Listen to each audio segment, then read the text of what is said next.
jàmm ji info point net, informer, éduquer et divertir dans la paix. yow mu bëgg a jot xibaar yu sell te woo waaye itam bu ànd ak njàngalee ak xel mu dal ak jàmm gaawal gaaw abonné suñu compte YouTube bi nga xam ne moo di jàmm ji info point net. ginnaaw ñaari weer yoo xamante ne ñu ngi koy ànd di ko lëkkaloo di xeex di mën ay combat yoo xamante ne nii boobu ba léegi ñu ngi koy mëne loolu moo waraloon le vendredi 17 juillet ba la ñu génn ñu amaloon benn dox bu ñaxtu jóge fi nga xamante ne mooy la place de la nation pour dem fi nga xamante ne mooy rond-point RTS pour gën a mën a fësal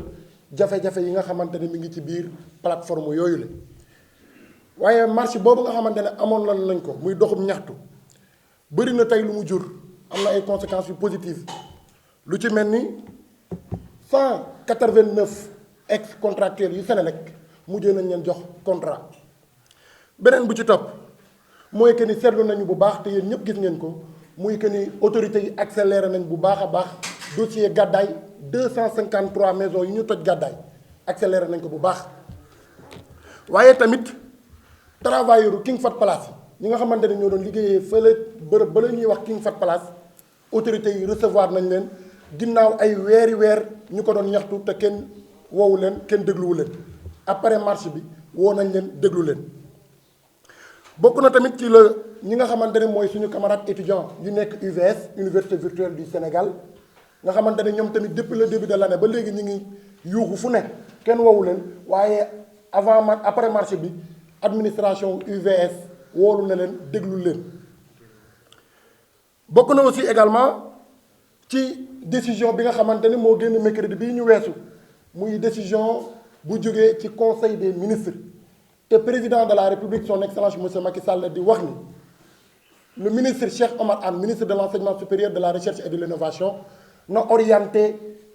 tous les nouveaux bacheliers yi nga xamante ni depuis daaw juillet 2019 lañu am seen bac ba ren na leen orienté ñoom ñëpp ak ñi nga xamante ni sax ñooy def bac ren bokk na aussi également ci conséquences yi les animateurs culturels yi am seen diplôme te kenn recruté wu leen boobu ba léegi démb ministre de la culture recevoir na leen ci bureau toog ak ñoom waxtaan ak ñoom waaye tamit bokk na ci lu ñu mën a jàpp ci conséquence bu manifestation bu ñu def vendredi fukki fan ak juróom-ñaar ci weeru juillet mooy li nga xamante ni mooy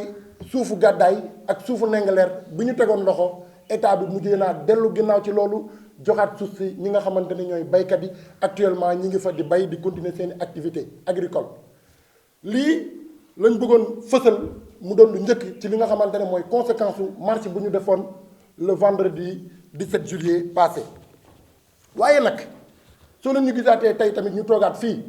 c'est parce que ci biir collectif bi ci biir aar lu ñu bokk ci biir ñoo lànk am na ba léegi ay question yoo xamante ne mi ngi continuer sans solution am na ba léegi ay problèmes yoo xamante ni autorités yi yéeguñ ci yàbbi ci ba léegi bokk na ci ba léegi ñu ngi nemmeeku la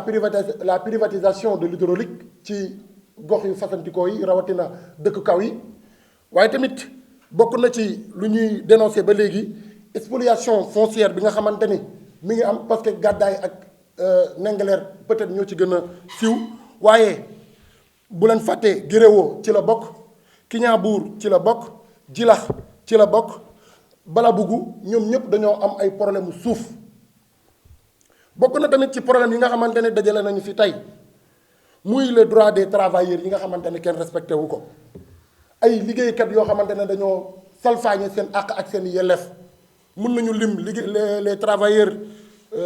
bu ABS mën nañu lim waa PCC yi mën nañu lim les travailleurs de l'autoroute à péage yi nga xamante ne seen àq ak seen yelleef kenn respecté wu ko boobu ba léegi mën nañu lim également ñi nga xamante ne ñooy étudiants yi seen situation ba léegi kenn réglé gu ko muy ñu nekk biir UVS muy ñu nekk ISEP bu Diamniadio muy le cercle des étudiants du privé ñu toll ci 40 000 étudiants yoo xamante ne tey lu ñuy laaj leen kese la delluwaat ci salle de classe yi waaye tamit ñu énumérer leen seen i bourse seen allocation de bourse ak seen aide sociale ak étudiants yi nga xamante ne ñoom la ñu escroquer ci société bii ñuy wax AFUT Canada loolu moo waraloon ñu joxoon ultimatum ci conférence de presse bu ñu mujjee def fii état du Sénégal ne ko après tabaski bi jafe-jafe yii ma fi lim sànq soo ko respecté wul soo ci utul solution dinañ génnaat ci mbedd mi wanewaat suñu nakar pour que nga mën a jël li nga xamante ne mooy question yi en charge. loolu moo waral d'ailleurs lundi bii ñu weesu ñu yebal suñuy ñetti ndaw ne leen dem leen au niveau de la préfecture de Dakar ngeen déposer lu ñuy wax une lettre d'information parce que nous sommes dans un état déclaratif il fallait que ñu déposer lettre d'information boobu moo waral suñu camarades yi demoon fa pour déposer lettre d'information bi pour marche bi nga xamante ne ñu ngi koy wàcc vendredi bii di ñëw gannaaw suba yemook fukki fan ak ñeent ci weeru août bii ñu nekk itinéraire bi nag nii lay demee buntu grande porte bu université Cheikh Anta Diop de Dakar la ñuy commencé wee jaar fi nga xamante ne mooy siège yu OMVS jóge fa jaar fi nga xamante ne mooy siège orange bi nekk ci kaw VDN bi jóge fa jaar fi nga xamante ne mooy siège UVS bi nga xamante ne moo topp juste ci siège orange bi waaye tamit avec comme point de chute maanaam jeexalee ko ci fi nga xamante ni mooy le ministère de la culture.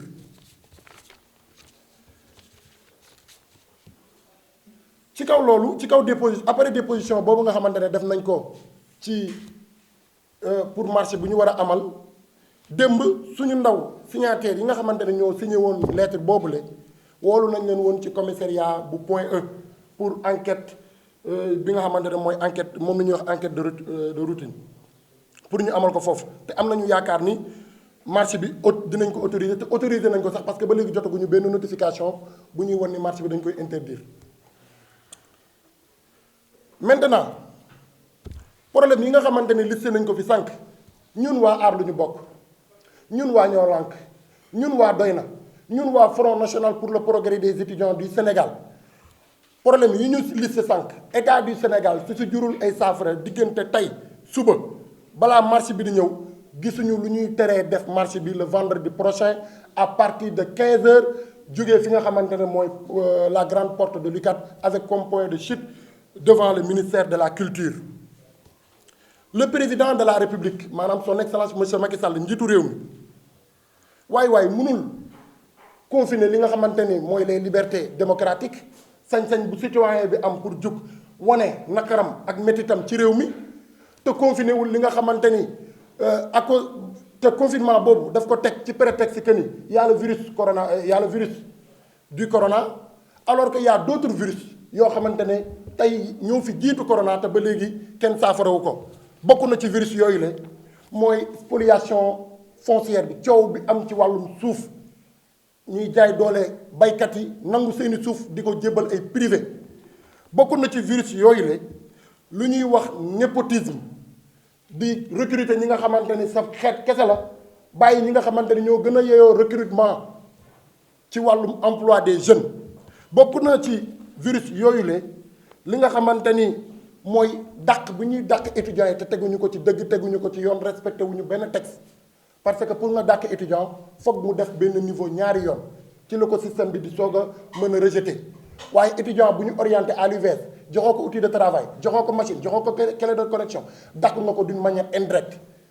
étudiant boo orienté dans le privé fayoo établissement privé yi ba tey ñu dàq leen amatuñu accès ci salle de ci seen salle de classe yi dàq nga ko étudiant bu am bagam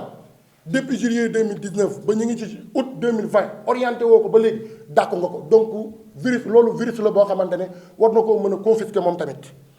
bokk na tamit ci virus yi nga xamante ne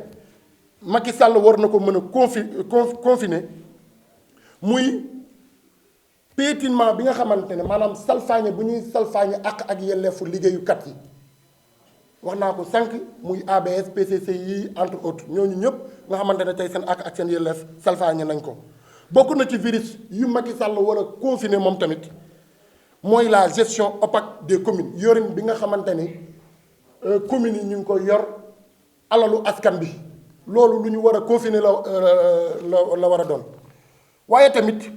bokk na ci lu ñu war a confiner agression salfaañe li nga xamante ne mooy suñu environnement maanaam suñu nekkaan bokk na ci forêt classée de Mbao bi nga xamante ne ñu ngi bëgg a déclassifier 10 hectares ci biir forêt classée de Mbao bi waaye tamit bokk na ci la bande des filao bi nga xamante ne ñu ngi koy caxat-caxatee fu mu toll nii yii mooy virus yi nga xamante ni Macky Sall waroon na ko mën a confiner laataa muy confiner les libertés des gens pour mën leen a empêcher ñu mën a def li nga xamante ne mooy seeni manifestation comme nu leen ko constitution bi maye. moo tax ñu ngi dénoncer ci fu dénonciation yem li nga xamante ni mooy violence bi nga xamante ni ñu ngi koy exercer ci ñun ñoo lànk aar lu ñu bokk rawatina suñu camarade yi ñu yebaloon le lundi passé pour ñu dem déposer li nga xamante ne mooy lettre d'information parce que ñu ngi leen doon toppee comme rassemblement barki Demba Ndiaye gis nañ ci famille présidentielle ñu doon def seen xew ñu ci bëri ci ñoom takkuñu sax masque loolu rassemblement mënu koo weesu nañu bàyyi tappale bu ñu nekkee ci réew mi barki Demba Ndiaye gis nañ fi le ministre du commerce Assome Diatta mu def ci meeting bu rëy ci benn salle boo xamante ne lu mu néew rek 500 personnes ñi ngi fa woon toog kon nañu bàyyi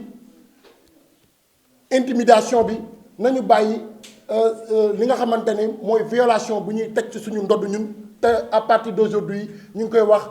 nous prenons l'opinion nationale et internationale à témoin que ñun dootuñu nangooti ñu ñuy intimider à ce point dootuñu nangooti ñuy acharné wu suñu kaw à ce point dootuñu nangooti ñuy salfaañi suñu ak suñu solidarité d'une manière générale ci suñ ñi nga xamante ne mooy suñu compatriotes journalistes yi ñu ngi leen di jaajëfal di leen encourager ci liggéey bu am solo bi nga xamante ne ñu ngi koy def ci réew mi waaye ñi ngi ñaawlu di méttitlu ba fu méttitlu lu yem li nga xamante ne policiers yi ñu ngi leen koy def te ñu ngi koy seetlu te mi ngi bëgg a yàgg saay su affrontement amee entre ñun ak policiers yi suñu paree journalistes yi nañ koy sippi nangu seeni caméra nangu seeni téléphone confisqué ko te ñoom seen liggéey lañ doon nekk di def donc violation yooyu nga xamante ne nguuru Macky Sall mi ngi koy teg ci ñun ñi nga xamante ne ñooy combattant de la liberté waaye tamit di ko teg ci journalistes yi nga xamante ne seen liggéey dong la ñuy def na dakk mënutul wéy te ñu ngi leen ci encouragé bu baax a baax lii moo nekkoon lu gën a fës tey ci conférence de presse bi waaye bokk na ci ñu signé ci ñu toog bokk ci biir déclaration bi ñu signé déclaration bi collectif yi may bëgg lim union du monde rural mouvement des étudiants machine pour tous pour l'UVS cercle des étudiants orientés dans le privé le collectif des bacheliers non orientés le collectif des étudiants de l'ISEP de Diamniadio le collectif des étudiants victimes de AFOUT Canada le collectif des animateurs culturels le collectif des licenciés de l'autoroute à péage Rendo Bosea collectif des travailleurs de ABS collectif des travailleurs de PCCI collectif des victimes de Kignanbour 2 collectif des victimes de Guéréo collectif des victimes de Gadaye collectif de l'Union des jeunes réformistes de la zone nord collectif des habitants de Terme Nord collectif pour la défense des intérêts de Djilakh collectif pour la protection des terres de Bambey collectif des habitants de Keur Samba Kane plateforme pour le développement durable de Mbao collectif des maraîchers de Wéeruwaay aar lu ñu bokk ñoo lànk ak doy na mais aussi également le Front national pour le progrès des étudiants du Sénégal ñu ngi leen di sant di leen gërëm.